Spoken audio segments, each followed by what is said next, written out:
You've heard tonight already from Phil some of a flavour really of all the data that's out there at the moment, sort of informing us why things need to change for the future. So what I just need to have a little chat about is what we do next, or how things move on from here. So as Phil mentioned, we've had 2 meetings so far, with the first meeting about 120, second meeting about 150 clinicians from across Dorset, across a wide breadth, so including consultants, GPs, paramedics, nurses, etc. In that first meeting, and at the first round of public meetings last month you'd have looked at, we were looking at all that data. And so looking at which bits of care across Dorset aren't quite as good as they could be, looking where things can be improved and seeing what we can do to move that forward. So the first meeting was to review that data and look at that data. And as you've heard, we've come up with the sort of data of the case and the need for change this evening. The second meeting, which was held with 150 clinicians, was then to look at, okay, well, this is what the data says. So with the areas that we need to improve in, what can we do to improve those areas? So what can we do to move things forward in Dorset to actually make things better? And so that's what the second meeting was looking at doing. And what that was doing was considering all the sort of national standards, looking at different areas of the country where people are doing things in a novel way or in an innovative way, and looking and saying, well, could we, look at maybe replicating something like this down here in Dorset? And so that second meeting, looking at that and having that discussion, the clinicians started to discuss about what's called models of care. So looking at what different things could be implemented or looked at putting in place to actually raise those standards where things aren't quite as good as they could be. There are 4 different groups. We've talked about the different areas. And so what I'll come on to here is really some of the emerging themes from that particular meeting. I'll get out of the way so that people can look. As you'll see up here, written in nice bold letters, it says emerging. The thing to say is that this isn't set in stone. Okay, this is really just the first ideas that are coming out, and the first ideas from the clinicians about what they drew from that data and drew as to what they could do, look to do better. So you can see coming down the list here, first is increasing the focus on preconception care. Second, formulating an integrated pathway from preconception to postnatal. And there's a very, very long word here, which I'm not even going to try to say, but basically sort of means a holistic approach to looking at right clinical skills for potential mother and child. That's one of the groups. Second group, urgent and emergency care. This is a bit of a bugbear of mine. Establishing an integrated IT system. You'll see this cropping up time and time again. It's the bane of our lives as doctors, clinicians generally. Just to give you some sort of idea, we've got 3 hospitals in Dorset. They all use a different clinical system. We've got an out-of-hours service provider, uses a different system again, and all the GP practices are on one of 3 different systems. So you've got a multitude of different systems with IT. They have limited talk to each other. So, for instance, I get blood results straight back into my clinical system from the hospital. I can get summaries of people who've been seen by out of hours, but that's about it really at the moment in terms of integration. And that's a big problem, because it does mean that there's this lack of continuity. And so this is one big thing. You'll see this cropping up in all the different pathways and the different areas, and it's a common problem. Create a single point of access to urgent care available across the community. What does that mean? At the moment, there's lots and lots of different ways that you can actually access care at the moment, and it actually can be quite confusing.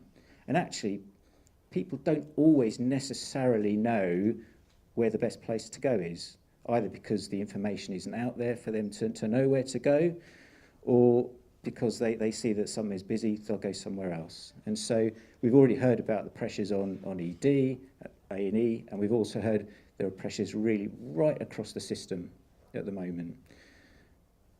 So if we can actually streamline people and have some sort of plan in place that people can be seen by the right person in the right time, in the right place, we can actually spread that workload out and make the system more efficient generally. This is sort of common sense, really, in that again, this harks back to what we were talking about with having senior clinicians. It's whenever you look at any national data, it's no surprise, really, that the more senior person who's available who can make rapid decisions, the better your care tends to be. Now, that's not to sort of put down junior doctors, because I was a junior doctor one day, and I was there and I was doing that. But experience basically means that things tend to happen more efficiently. Planned and specialist care. So this is about educating and empowering patients, removing barriers between care settings. This is another big one, really. The way that the NHS was set up, and still works these days, we all work in what we tend to refer as silos. So I refer a patient to hospital to be seen in an outpatient department. They go there, they get seen, they come back to see me a week later, and there's no letter back. And we're all working differently, we're all doing different things. We need to sort of put the patient at the centre of this and say, actually, if that patient was going there, what's going to work best for them? How's that going to work better? How are they going to work their way through the system as efficiently as possible without reproducing things, without repeating themselves, and without actually having to go through any unnecessary delays? Better networks, and again, once more, IT. Don't need to mention that again. Long-term conditions, frail and elderly. So build an integrated care model focusing around patients' needs as opposed to clinical targets in isolation. One of the things for people who already looked at some of the data will see that we do have an older population by and large in Dorset in comparison to the national average. The problem is that with age, things start to go wrong. And at the moment, the way our care is worked out, we tend to have specialists who look at one problem at a time. So if you have a heart problem, you go to your heart specialist. If you've got a kidney problem, you go to your kidney specialist. Problem is, you might have somebody who's got a heart problem and a kidney problem. And if that's the case, and this comes down to personal experience, you'll see one patient will go to a kidney specialist who'll change their medications. They'll go along to heart specialists who'll say, oh no, that's not right, we need to change back. And they'll be yo-yo-yoing between the two. So what we need to be thinking about is actually, again, putting the patient at the centre and saying, well, look, this patient is a person, not a number. They've not just got a heart problem. This is a person with lots of different things that we need to work out as a whole. Preventative measures and public health messages. Again, we're looking really at that this is about sort of preventative and looking at almost sort of public health and that side of things, and looking at, we have an obesity epidemic going on in this country. What can we do to actually encourage people to look after their own health? To some extent, more responsibility for their own health, which in turn will maybe look at them using our sort of NHS or the health system more appropriately. Planning end-of-life care at an early stage, and yet again, IT. So, what happens next? So, we've looked at models of care. Now, those have been suggestions, and the thing is that those are all valid arguments, and there are lots of other valid arguments as well. I could turn around and I could say, actually, I think it'd be a really good idea if we open up an A&E department in every one of our localities across Dorset. So that'd be 13 A&E departments. Well, that's clearly nonsense, but people can put various models and arguments forward, but how do we assess that? How do we say, Simon, that's nonsense? You know, you can't do that. That's rubbish. And so what we next need to do is looking at these models and saying, right, we need to assess them, and we need to work out what's going to work and what's not going to work. And so this is how we're going to go about trying to do that. So we've got what good clinical care looks like, how it could be delivered. So there's this last paragraph here is the important one. So it's how we evaluate it. As I said, there's no point taking things on a hunch. You need to be able to say, we want to do this because, and be able to say that this because is for the right reasons.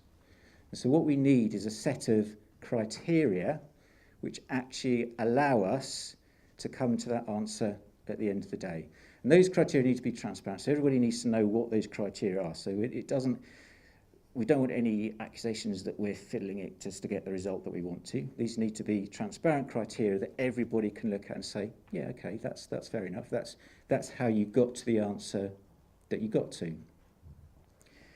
And again, my example, 13 A&Es across Dorset, you'll put that evaluation criteria against it and it'll say, Simon, what were you taking that day? What were you taking? And so, but of course, there are others which will seem more reasonable than that. So I'm giving a very extreme example, but there'll be others which will seem more reasonable, but actually when you weigh it up against evaluation criteria, will also be a no-no. So it will be a useful way of narrowing down and saying, okay, well, these things don't work, but this is what will. But the answers that come out at the end, we can say have been assessed fully. So what then happens after that? So this shortlist, so we're not talking about having a single answer. As Phil said right at the top, we don't even know what the answer is. I mean, it's one of those things that it's going to evolve, and as it evolves, we will see what's coming out the other end. And there will be several different possibilities and several different viable solutions. And so what will happen is we'll have those several different solutions, and that's what will then go out to public consultation. So we are aware there's a general election coming, so that will be after the general election. And we'll be looking for that public consultation in the autumn of this year. The idea is, it says on here the implementation will start in 2016. I would argue actually it will be sooner than that, in that if there are things that we can do quickly and should do quickly, then we jolly well will.